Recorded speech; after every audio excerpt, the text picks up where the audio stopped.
How's it going, everybody? It's C-RadTV. So, the NFL playoffs are now officially upon us, which means it's time to go through every playoff team on the bracket and give you my bracket predictions and all that good shit.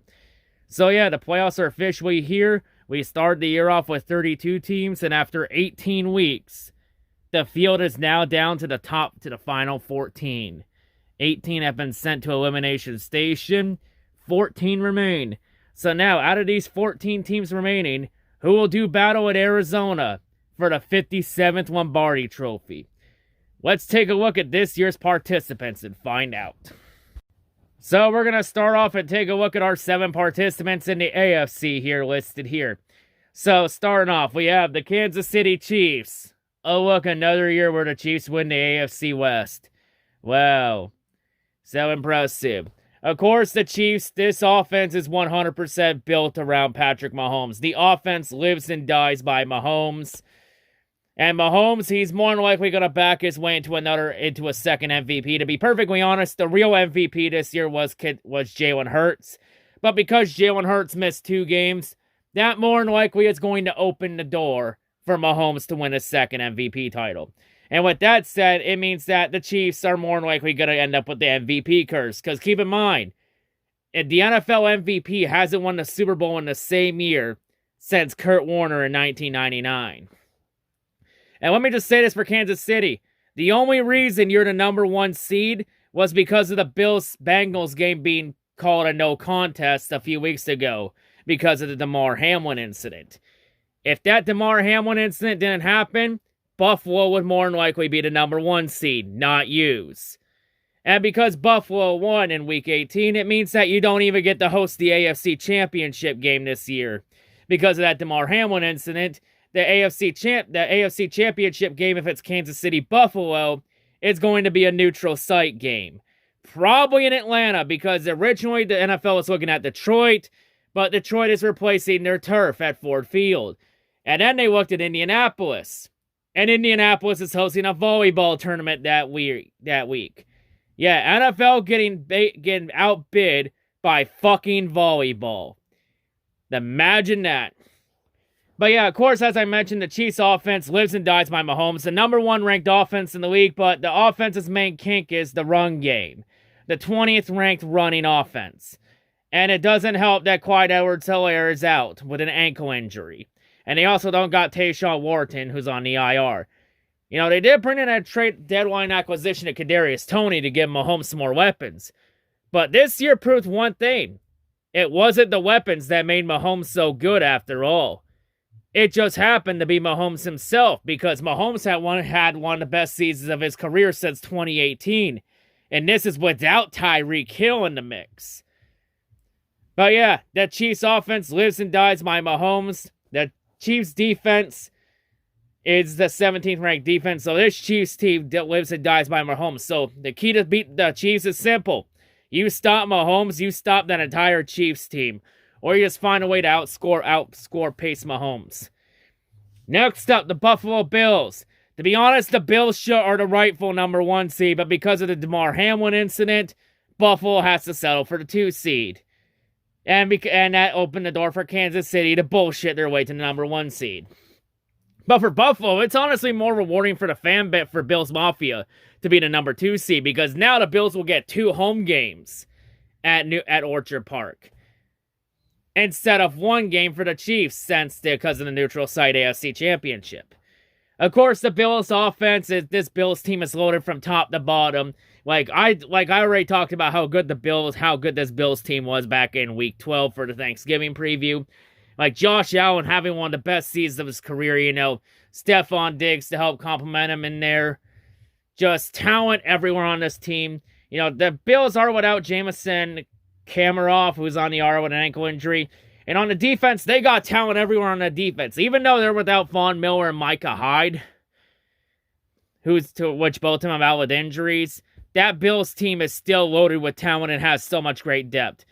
You know, and the Bills, they now have a story and a rallying cry to go with Damar Hamlin. As the Bills will be playing with heavy emotions in this playoffs looking for Damar. I'm saying this here, I've always talked about how the Bills were the team to beat in the AFC, And I say right now, the Bills have the number 2 offense and the number 7th ranked defense. This team is talented from top to bottom. I'd say this is the Bills' time to strike. But can the Bills get past Mahomes and the Chiefs in the playoffs? That's been their kryptonite the last 2 years. Because the Bills the last 2 years probably could have won the Super Bowl. But Mahomes has been Josh Allen's kryptonite. Yes, Allen has beaten Mahomes in the regular season, but not in the postseason. Can he get past Mahomes? That's going to be the question. Next up, Cincinnati Bengals. So the Bengals, shockingly, haven't felt the pains of the Super Bowl runner-up hangover curse yet.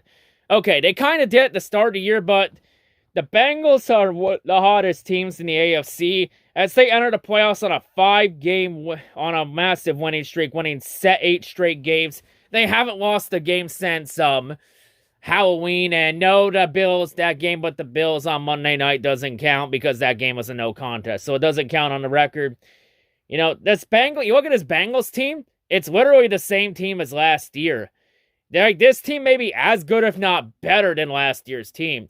Like, Joe Burrow still leading the way, being Joe Shiesty. You got Joe Mixon running the ball. And then you got the receiving trio of Jamar Chase, T. Higgins, and Tyler Boyd. You know, this number 7th ranked offense, but their main kink is in the running game, as they're the 29th ranked offense. Even then, doesn't matter, because Joe Burrow can sling that ball like a fucking beauty. And the Chief Bengals also have the number 12 ranked defense. But that defense's main kryptonite is against the pass, ranked 23rd, but they can stop the run. So yeah, for the Bengals, it's very simple. The best Bengals team is talented enough to go back to the Super Bowl. Like, I'm pretty confident they could beat the Chiefs. The question is, though, can you beat the Buffalo Bills? Because I think the only thing that will keep the Bengals from another Super Bowl is the Bills. Because there's a really good chance the Bills and the Bengals are going to meet in the playoffs. Like, I think those two are on a collision course for the playoffs. So in the playoffs, it looks like we're probably going to have a really good chance of seeing Burrow versus Allen finally. We're just hoping the playoff meeting there's no tragedies this time. Next up, one of the big surprise teams this year. The Jacksonville Jaguars? What, really?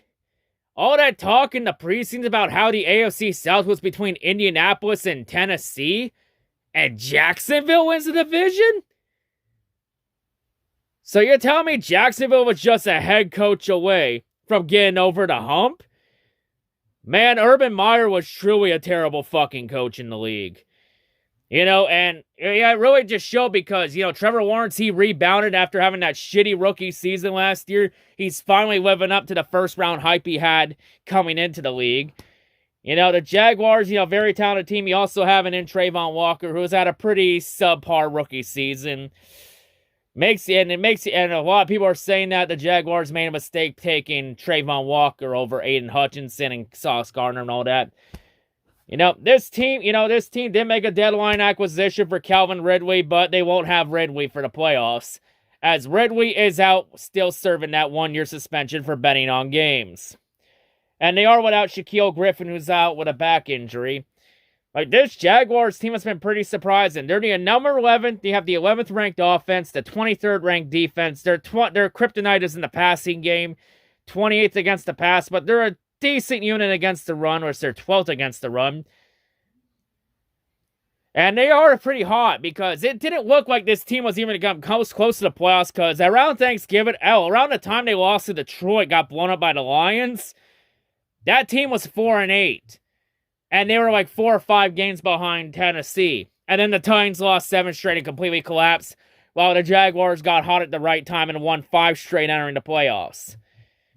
I'll say here, don't sleep on Jacksonville in the playoffs. Because Jacksonville, they could get it. They could probably go deep if they have the right circumstances and the right matchups played their way. Now, the question for Jacksonville with Doug Peterson is this. Is Doug Peterson truly the NFL's version of John Tortorella / Mike Keenan? And is this a sign of things to come for Jacksonville? Or will this be like 2017 and just be a flash in the pan? Honestly, I think it's probably going to lean toward the first option. Because Tennessee's about the free fall. Indianapolis is blowing it up, and the Texans are a fucking shit show. Like, I'll be honest here, I think the AFC South is Jacksonville's by default. If they don't fuck, I always say to Jacksonville is don't fuck this one up like you fucked up 2017. Next up, the Los Angeles Chargers. The Chargers finally made it back in the playoffs, which means we're going to get the playoff debut of Justin Herbert finally. Of course, Herbert has the same supporting cast at receiving that he's had for a while. You know, Austin Eckler running the ball. You know, with Keenan Allen and Mike Williams, the receiving core and his weapons. They also made an off-season acquisition to get Brandon Khalil Mack from the Bears. You know, their defense is pretty banged up, though. They're out Christian Corrington, who's out with a pec injury. They're also without Austin Johnson, who's out with an MCL tear. And Audio Ogbinia, who's out with a knee injury. They're also without J.C. Jackson, who's out with a knee injury. Of course, for the Chargers, they're the 10th ranked offense in the league, but they're 30th running the ball. So that offense lives and dies by Justin Herbert. And they're also the 20th ranked defense. They suck against the run, as they're ranked 28th against the run. But their defense is a top 10 unit against the pass. But the Chargers have also had a lot of issues of beating against inferior competition. Like, the one thing I can explain from it, especially in Week 18, when the Chargers chose to play all their starters in a meaningless game against Denver, instead of keep everybody healthy, which just shows that Brandon Staley is a fucking moron. The only reason Staley hasn't gotten fired yet is because of Justin Herbert bailing his ass out and leading the Chargers in the playoffs. Because if the Chargers missed the playoffs, there was probably a decently good chance that Staley probably could have got fired. But this spot in the playoffs saves his job for another, saves Staley's job for now. All I say to Staley is simple. Smarten the fuck up already. And start fucking growing a brain. Think with your fucking head, not with your penis for fucking once. Next up, the Baltimore Ravens. Back in the playoffs after missing it last year. But yeah, this Baltimore team has been pretty fraudulent. Like, there's one simple way to beat the Ravens. Let them jump out to an early double-digit lead. Because every time Ravens have jumped out to an early double-digit lead, they've blown it every time. And we also don't know what's up with Lamar Jackson yet, since he's out with a PCL injury. And they're without Michael Pierce, who's on the IR with a bicep injury. But Baltimore, they did make a deadline acquisition to bring in Roquan Smith, and they did back up the Brinks truck for him a couple days ago. Since I believe Tuesday it was, they signed Roquan Smith to a 5-year extension worth $100 million to make him one of the highest paid linebackers in the league. So with that extension, now the question is, what happens with Lamar Jackson? Because Lamar Jackson's contract is up at the end of the year. And he's going to be demanding top money in the offseason. He's going to be demanding Patrick Mahomes money in the offseason. Will the Ravens have enough cap space to keep him around? I imagine the Ravens will probably franchise tag Lamar Jackson. But there's one thing we know for sure. This Ravens team is screwed if Lamar Jackson's not in. And there's questions if Lamar's even going to play in the playoff game. And if they're going to be forced to start Anthony Brown. Like, if Lamar Jackson doesn't play, this team is easily the one and done. You know, 21st ranked offense, they're 28th in the passing game, but they're the number 2 ranked running offense in the league because Lamar Jackson can run that ball. Because of the whole running back QB thing. And they also have the number 8 ranked defense. You know, they suck against the pass at ranked 26 against the pass, but they're a top 3 unit against the run. But yeah, the Ravens live and die by Lamar Jackson. If Lamar plays, they might have a chance against Cincinnati. But if Lamar doesn't play, then this will be one of the easiest wins Cincinnati ever has. And now we get to our final team in the AFC, the Miami Dolphins. Somehow this Dolphins team bullshitted their way in the playoffs because of New England and Pittsburgh collapsing upon themselves. You know, Miami probably should have been out. But the Steelers learned why you don't trust the New York Jets to get the job done for you. So yeah, Miami, let's be real, this Dolphins team lives and dies by Tua Tagovailoa. We already seen here, the Dolphins are damn good with Tua when Tua plays. But when Tua doesn't play, the Dolphins are one of the worst teams in the league when Tua doesn't play. Number 6 ranked offense, they're tied for 25th against the run, and they're 18th. They're number 18th ranked defense. 27th against the pass, but they're a top 4 unit against the run. And they're without Emmanuel Ogbah, who's out with a tricep injury, and they're without Brandon Jones, who's out with an ACL injury. And also, it's been confirmed Tua Tagovailoa is not going to play in the wild card round. Even though you got Bradley Chubb in at the deadline, but that won't mean anything, because without Tua, the Dolphins are shit. Dolphins are one and done. Miami, go in the fucking corner with the other wannabe teams and fuck off. Now let's take a look at the NFC side of the bracket. So we got the Philadelphia Eagles, the number 1 seed here. Now for Philadelphia, I knew this team was going to be good this year, but Jesus Christ, I didn't think they'd be that fucking good. Like, I thought they were going to be at least a 2 or 3 seed this year, but number 1, holy shit. This Eagles team is loaded. They got probably the coach of the year in Nick Sirianni. Like, for coach of the year, it's between Nick Sirianni and Dan Campbell. But I feel like it should be Dan Campbell that gets coach of the year, but I feel like just because the Lions didn't make the playoffs this year, I think that's going to give the edge to Nick Sirianni. I mean, if Detroit did make it in, I would say Campbell would be a shoo-in for a coach of the year. But I feel like just because Detroit didn't make it in, I think that opens the door for Sirianni to win it with Philadelphia. And to be fair, Sirianni has done an excellent job with Philadelphia. Especially when he came into Philadelphia with how fucked they were when Sirianni came in. And now he's turned Philadelphia into a Super Bowl contender in 2 years. It helps with Jalen Hurts having an MVP season. Like, honestly, if you ask me, Jalen Hurts is the true MVP, but because Hurts missed 2 games with a shoulder injury, that's more likely going to mean that Mahomes will probably bullshit his way to the MVP. They also got great receiving core with A.J. Brown and also having Devontae Smith be a deep threat too. Got Miles Sanders running the ball. Dallas Goedert being their top tight end. The defense is loaded here. They're without Derek Barnett, who's out with an ACL injury, but they loaded up on that defensive line. Bringing in Robert Quinn at the deadline, and then late in the season, getting free agent signings of Ndamukong Suh and Linval Joseph. Like, this Eagles team is loaded. Like, Philadelphia rightfully deserved the number 1 seed and earned it. Yeah, they kind of looked weak the last couple weeks. But I feel like Philadelphia was just coasting because they were just so far ahead, and that they were just testing and tuning some stuff up before the playoffs. I'm not too concerned about them. Like, number 3 offense in the league, number 4 defense in the league.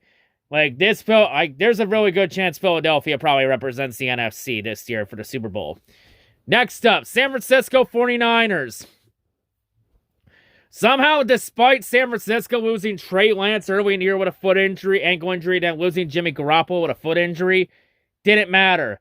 Because the 49ers have just been so talented and have so much depth that this team is still good no matter what. Even bringing in a rookie QB from Iowa State for that, they drafted in the 7th round. With the Mr. Irrelevant pick as the QB to ride and dine with is the man, the myth, the legend himself. Big cock Brock Purdy. And even with Brock Purdy in there, he has not looked face at all. Like, any pressure that he might have had, he hasn't let it get to him. Hell, he even dismantled Tom fucking Brady in his first fucking start. The 49ers also made a big trade deadline acquisition and bringing in Christian McCaffrey in from the Panthers. They're mainly without Emmanuel Mosley, who's out with an ACL injury, and the defense is mainly anchored off Nick Bosa and Fred Warner, with Bosa more likely going to get the nod for Defensive Player of the Year. Like, Defensive Player of the Year, it's between Nick Bosa and Micah Parsons, but I think Nick Bosa gets the edge, because I think Bosa's season has been more impressive than Micah Parsons. And of course, the 49ers are one of the hottest teams out in the league, as they've entered under the playoffs on a 10-game winning streak. Even with Brock Purdy in, they're still chewing everyone up and spitting everybody out. 100%, I think the NFC Championship, I think is heading toward a collision course between Philadelphia and San Francisco. And of course, for the 49ers, number 8 ranked offense, number 1 ranked defense in the league. Their main kryptonite, though, is they're against the pass, where they're 20th against the pass, but they're good against the run. 49ers are built for the Super Bowl. Can they get there, though? can they beat Philadelphia? That's going to be the question is, can the 49ers get past Philadelphia? Because those two are on a collision course. Next up, the Minnesota Vikings. Like, honestly, Minnesota's one of the worst NFC North champions I have seen in a goddamn while. Probably since Chicago. Like, this Vikings team is so fucking fraudulent. Like they haven't even blown anybody out. Like, they're 11-0 in one-score games. Like, a lot of those one-score games, they got lucky against. Like, the Vikings backed into a number of wins just off pure fucking luck and no skill. And of course, anytime the Vikings don't win by a close game, whenever it's a double-digit game, the Vikings usually lose those games. Because all of the Vikings' losses this year have come by double digits. And only 2 of the Vikings' wins this year have come by double digits. Like, this Vikings team is screaming a one-and-done elimination. But just because of who they're playing in the wild card round, they're probably going to go 2-and-done. Let's be real, though. The Vikings' offense 100% lives and dies by Kirk Cousins. Because the number 5 ranked offense in the league, but they're tied for 27th against the run. So their playoff run, it all depends on which Kirk Cousins you see. Is it the Kirk Cousins that always puts good numbers up against good shit teams? Or the Kirk Cousins that always struggles against good teams?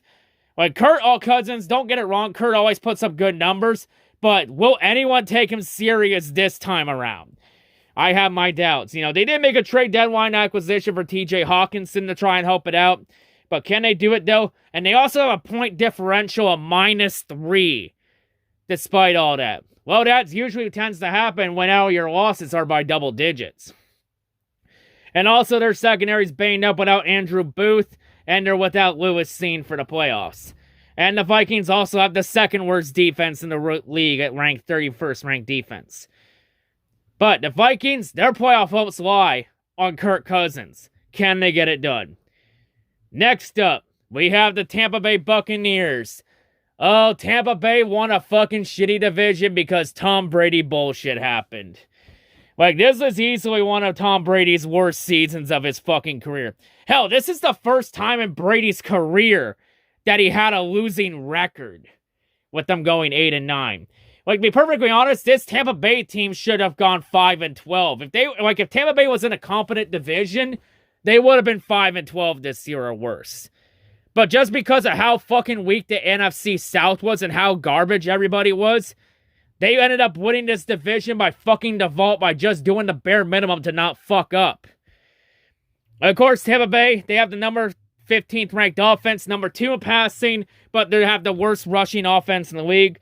So Tampa Bay's offense lives and dies by Tom fucking Brady. But they have the number 10 ranked defense to help bail them out too. And there's a really good chance that this year could be Brady's last season in Tampa Bay. Because Brady's contract is up at the end of the year, and this Buccaneers team is pretty bad. Like, there's a good chance Brady's gone. Like, either Brady's going to go sign somewhere else to ring chase, or Brady will retire and head to the Fox Sports booth. But there's one thing that we do need to know. Even though Brady's been bad, we still can't doubt Tom Brady in the playoffs, because we know how good how all of a sudden Brady can turn on a switch in the playoffs and become God mode again. Can Brady flick that switch one last time? We'll have to see. Next up, we got the Dallas Cowboys. So the Cowboys are back in the playoffs, this time as a wild card team. So yeah, 2 years in the Mike McCarthy era, and their 2 years they made the playoffs. But can the Cowboys actually do something in the playoffs? Can they actually go deep this time? Because Dak Prescott is 1-3 in the playoffs. And I'll tell you right now, I don't know if Mike McCarthy lasts any longer if they keep going 1-done. Because it's not worth making the playoffs unless you're actually going to do something. The Cowboys, their secondary is going to be without Anthony Brown and Jordan Lewis. They have the 13th ranked offense in the league and the number 16th ranked defense. Their defense is mainly led by Micah Parsons. Like, the offense, you got Dak, who's able to keep it up. And then you got Ezekiel Elliott there, and Tony Pollard as well as the running back duo. And then you got mainly their main receiving targets of CeeDee Lamb in there. And of course, they also made a late season signing and bringing in T.Y. Hilton. But can the Cowboys go win a playoff game this time? Because I tell you right now, if Dallas goes one and done again, there's going to be a lot of questions about Mike McCarthy and if Dak Prescott is truly the guy going forward. Is it their question? We'll have to see. I have my doubts though if Dallas can go deep. Next up, the New York Giants. So the Giants are finally back in the playoffs for the first time since 2016. And honestly, it's kind of surprising the Giants are in because this Giants team has really next to no talent. Like, this Giants team is so fucking not even a good talented team. And just because of everyone in the NFC wildcard race tripping over themselves, the Giants were just able to do the bare minimum to stay out of trouble and not fuck up too much. And they also had a pretty easy schedule too because they really didn't play anybody. Like, anytime they had to play a real team, they got their fucking doors blown in. You know, getting blown out by Detroit, getting swept by Philadelphia, getting swept by Dallas. They even tied the fucking Commanders. Like, I have no real expectations for this Giants team, but Daniel Jones maybe could make a case of being the guy for the Giants going forward. Because he was able to succeed with less around him, you know. I'll say this here, though, for Brian Daboll, regardless of what happens. Brian Daboll is already a hell of a lot better coach than Ben McAdoo, Pat Shurmur, and Joe Judge combined. He's a better coach than those three combined. But that's not really too big a high bar to clear. The Giants' offense is the 18th ranked offense, 26th in the passing game, but they're top 5 unit in the running game. As Saquon Barkley finally got back to his old form that he had in his rookie season. The Giants also have the 26th ranked defense in the league. But yeah, the question is though, can the Giants pull off some magic in the playoffs? To be honest, I think this Giants team easily screams one and done. But maybe, just maybe, they could beat the Vikings in a wild card round if everything plays right. And for the final team in the NFC, we have the Seattle Seahawks? What? Seattle? How the fuck is the Seahawks not dead yet?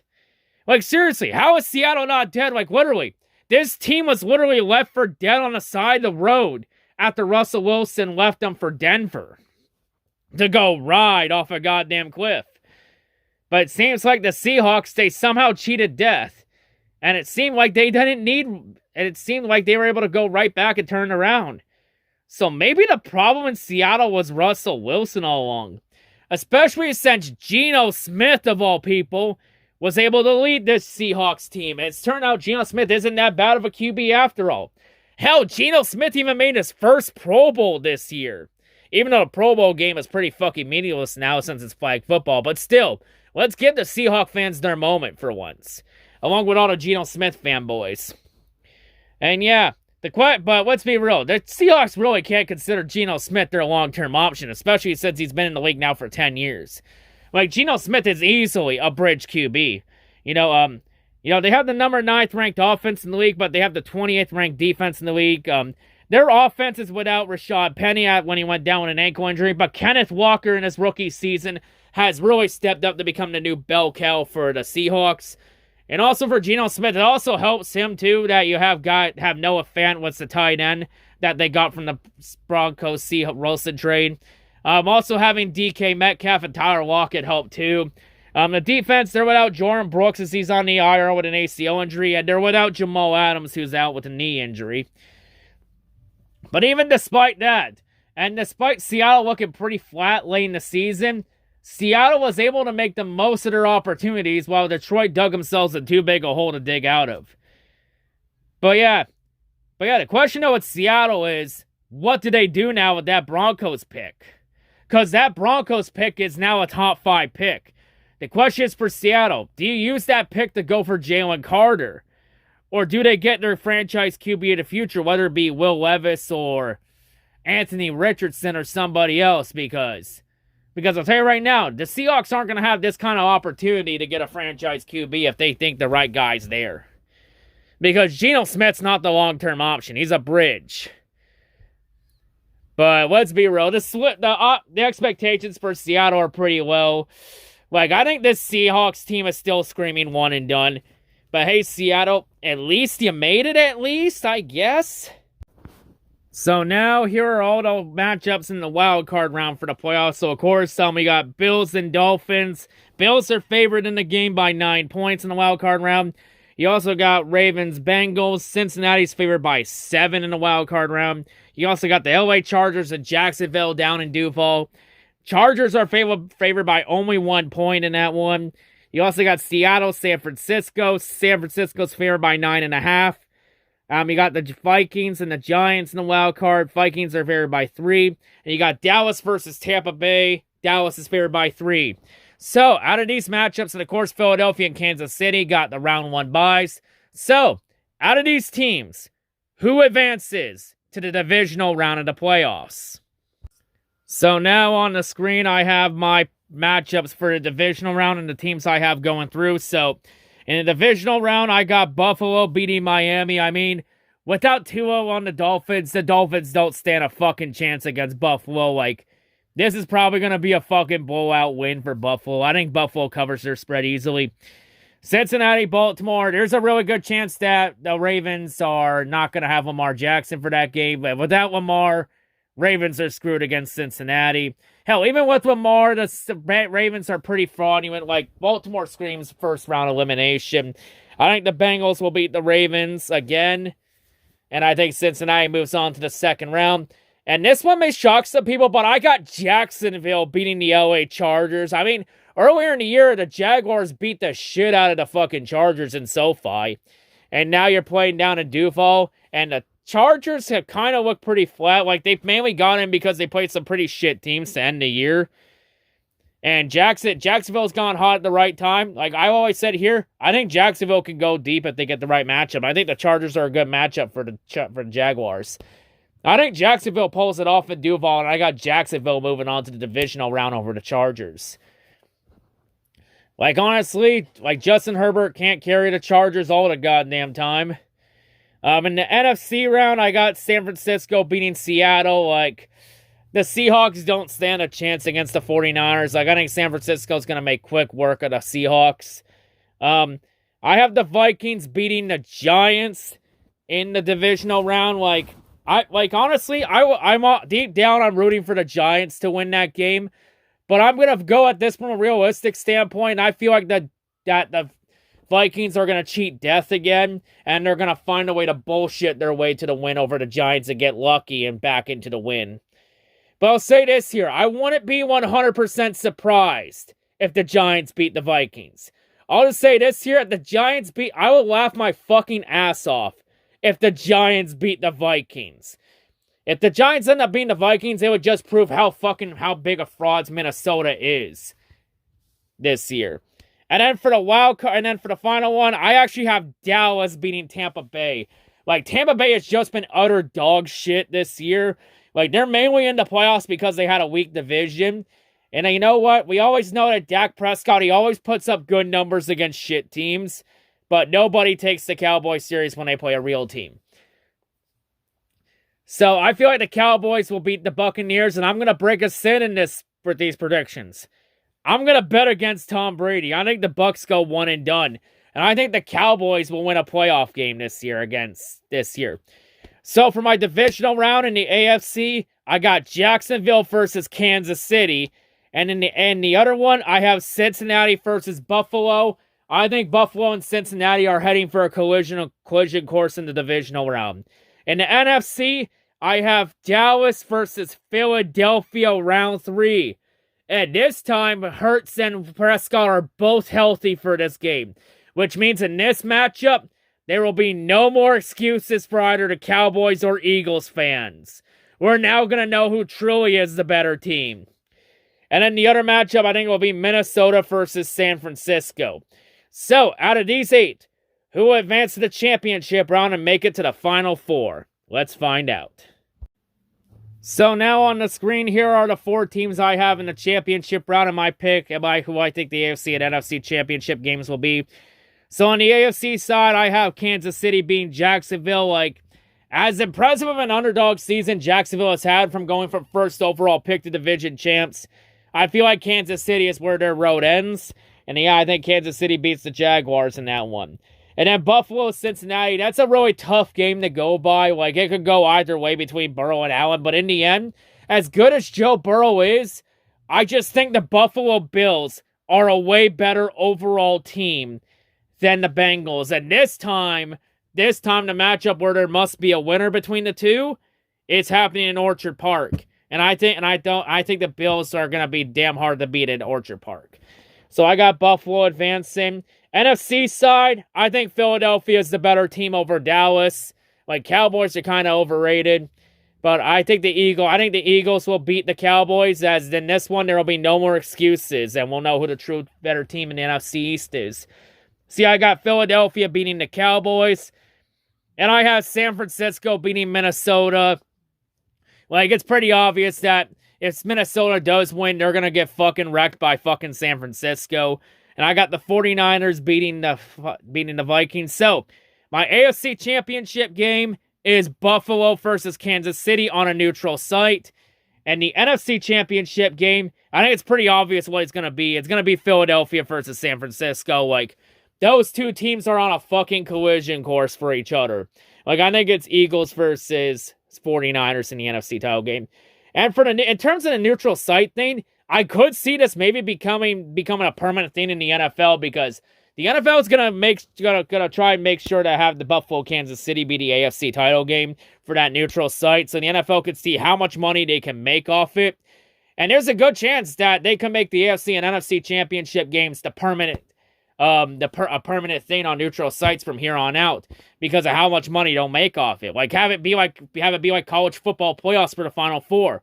You know, have the AFC and NFC title games be like NFL's own version of the Fiesta Bowl, Peach Bowl, Cotton Bowl, Orange Bowl, Rose Bowl, Toilet Bowl, whatever bowl name you got, you name it, have it be like that.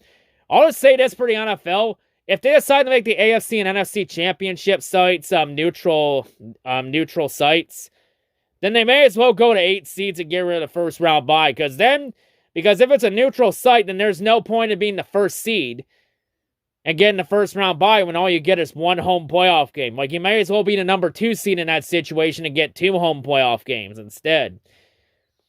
Like, honestly, I'd say if you go neutral sites, then you got to go to 8 seeds and get rid of the first round bye. And put everyone on equal terms.